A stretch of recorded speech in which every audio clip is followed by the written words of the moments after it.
Friends, news channel देखे आप सभी दर्शकों का बहुत बहुत स्वागत है। मैं हूं रमनदीप कौर। इस वक्त की बड़ी खबर आ रही है प्रयागराज से। क्या है पूरा मामला, देखने के लिए बने रहिए हमारे साथ। संगम नगरी प्रयागराज में जहां लव जिहाद का शिकार हुई महिला आज कैंट थाने पहुंची थी। एफआईआर दर्ज होने के बाद जहां पर 161 का बयान दर्ज कराया गया। वहीं पीड़ित महिला का कहना था कि उसको लगातार धमकी मिल रही है और साथ ही उसे इंस्टाग्राम व्हाट्सएप पर धमकी दी जा रही है और अब मदद की गुहार लगाई है। साथ ही पीड़ित महिला ने कहा कि जिस तरह से उसके साथ घटनाएं हुई हैं और उसके साथ कभी भी कुछ भी हो सकता है, जिम्मेदारों की लापरवाही के कारण उसे अभी तक सुरक्षा नहीं मिल पाई है। ऐसे में उसने मदद की गुहार लगाते हुए क्या कुछ कहा, आइए दिखाते हैं। जो मेरे साथ 14 जून को घटना हुई थी 2023 में, उसी में बयान थी आज, जो कि मैंने यहाँ पे आई और मैं अपना बयान दर्ज करवाई। मेरे यहाँ पे सुरक्षा नहीं दी जा रही है और मोहम्मद आलम मेरी जान के पीछे पड़े हुए हैं और रैकी भी करा रहे हैं कि मैं कहाँ हूँ कहाँ नहीं, और मुझे मारने की बार इंस्टाग्राम से लेकर एफबी तक धमकी दे रहे हैं। यहाँ तक आदित्यनाथ योगी जी को भी गाली दे रहा है उस मैसेज में, और मुझे न्याय की सिर्फ मैं गुहार लगाती हूँ। मैं मदद की गुहार ये लगाती हूँ कि जो पीएम है सीएम है, जो बेटी बचाओ बेटी पढ़ाओ कह रहे हैं, तो बेटी ऐसे ही फंसी हुई हैं लोग और बेटी ना बचा रहे हैं ना पढ़ा रहे हैं। और मुझे यहाँ पे बेटी के साथ ऐसा हो रहा है, मैं ये न्याय चाहती हूँ कि इनको ऐसे सबक सिखाया जाए कि ताकि दूसरी की बेटियों के साथ ऐसा कुछ ना करें। क्या वो विवाद था आलम से? मोहम्मद आलम ऑलरेडी मैरिड थे और अनुज प्रताप सिंह बन के उन्होंने हमसे शादी की। जब मुझे पता चला कि वो ऑलरेडी मैरिड है और मुस्लिम है, तो मैं उस चीज़ पे विवाद की और लड़ाई झगड़ा भी की। वो लोग मेरे साथ बहुत गंदा तरीके से बिहेव किए और मुझे मारे पीटे सब कुछ किए लोग। उसके भाई लोग भी मेरे साथ छेड़छाड़ किए, जो कि मैं इसकी एफआईआर दर्ज मैं कर्नलगंज थाने में करा रखी हूँ। उसके बाद मुझे लोग गोली मारती है। मारने के बाद फिर मेरे घर में आके जबरन घुस के मेरे साथ फिर वही रेप वगैरह सब स्टार्ट कर दिए। कभी कभी कुछ ऐसे नाम सामने आते हैं जो चौंकाने वाले होते हैं। वैसे ही इस गांव का नाम टीकर माफ़ी है। इसके पीछे क्या वजह है और किस तरह से इस गांव का नाम टीकर माफ़ी पड़ा है? टीकर माफ़ी इसलिए पड़ा क्योंकि राजा ने यहाँ का महसूल माफ़ किया था। इस पर क्या कुछ कहना है, आइए दिखाते हैं। देखिए, टीकर माफ़ी का अर्थ तो ये होता है, टीकर गांव का नाम है।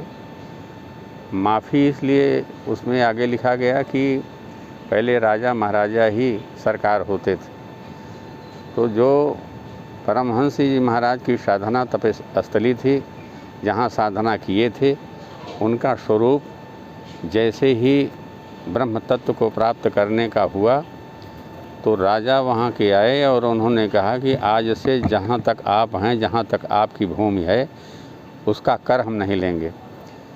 तो उस गांव का कर माफ़ हो गया, इसलिए वो टीकर माफ़ी उसका नाम पड़ा।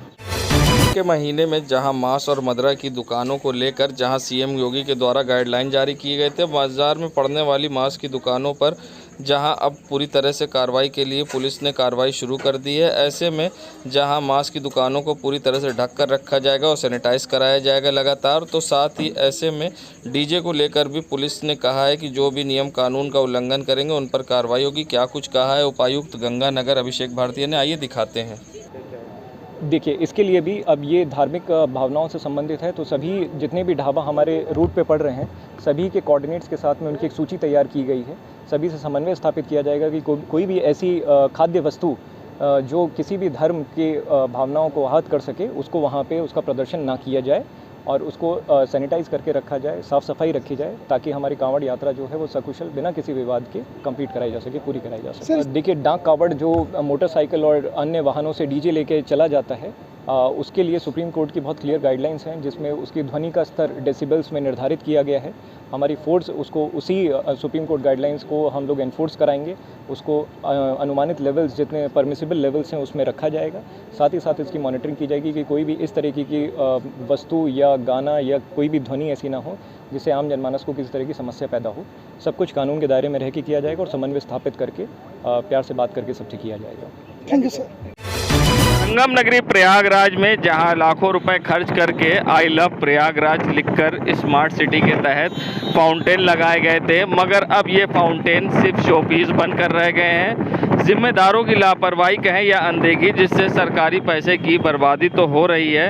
ये नज़ारा है हनुमान मंदिर के सामने बने I love Prayagraj selfie point का, जहां पर फाउंटेन बनाया गया था और लिखा गया था स्मार्ट सिटी के तहत आई लव प्रयागराज। जहां पर लोग आते थे और यहां फाउंटेन के साथ अपनी फ़ोटो सेल्फी लेते थे, मगर अब ये selfie point I love Prayagraj showpiece बनकर रह गया है। वहीं जिस तरह से सरकारी पैसे का दुरुपयोग हो रहा है, ये अपने आप में कहीं ना कहीं बड़ा सवाल है। अब देखना होगा इस पर किस तरह की कार्रवाई होती है और ये फाउंटेन कब से फिर से बहाल होता है और चलता है, या फिर इसी तरह से शोपीस बनकर रह जाता है। अब देखना होगा इस पर किस तरह की होगी कार्रवाई। संगम नगरी प्रयागराज में झमाझम हो रही बारिश ने एक बार लोगों को फिर से राहत दिलाई है। बारिश के बाद मौसम सुहाना हो गया, जहां भीषण गर्मी से अब मानसून ने दस्तक देने के बाद लगातार हो रही बारिश से लोगों को कहीं ना कहीं राहत मिली। मगर एक तरफ जहां बारिश हो रही तो दूसरी तरफ उमस से भी लोगों की समस्या बढ़ी है, और ऐसे में जहां बारिश के बाद भी कहीं ना कहीं गर्मी का अभी भी प्रकोप जारी है और उमस भरी गर्मी से लोग परेशान हैं।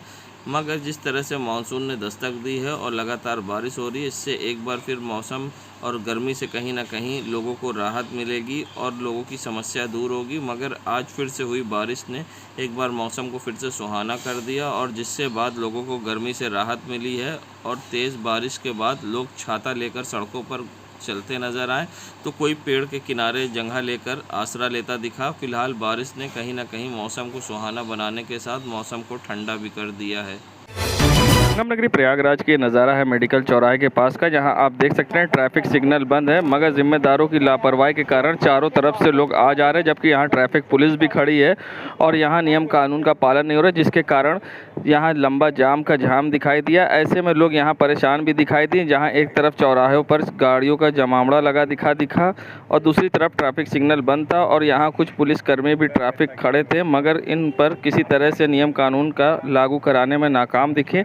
वहीं जब इन्होंने कैमरे से वीडियो बनता देखा तो कुछ लोग सामने भी आए, मगर यहाँ ट्रैफिक सिग्नल पूरी तरह से बंद था। और सबसे बड़ी बात, जब ट्रैफिक सिग्नल बंद है तो यातायात नियम का कैसे पालन होगा, आप समझ सकते हैं। मेडिकल चौराहा शहर का सबसे व्यस्त इलाका है, यहीं पर SRN हॉस्पिटल भी है, यहाँ जिले और दूसरे ज़िलों से भी लोग आते हैं। मगर सबसे बड़ी बात है यहाँ जिस तरह से जाम लगा है, ऐसे में कई बार मरीज़ भी परेशान हो सकते हैं और जिम्मेदारों की लापरवाही सामने आई। अब देखना होगा कब सही होता है यहाँ का ट्रैफिक सिग्नल।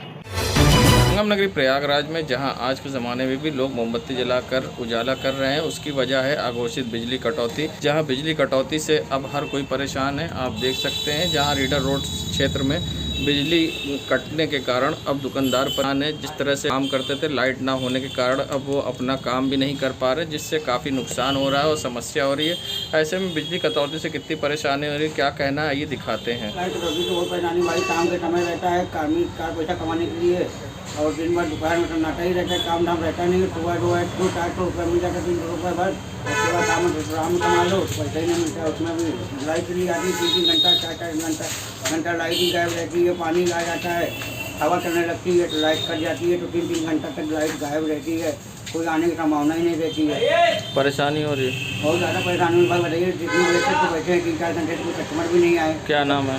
हमारा नाम पवन शर्मा है। देश दुनिया की खबरों के लिए world media times news channel को सब्सक्राइब करें।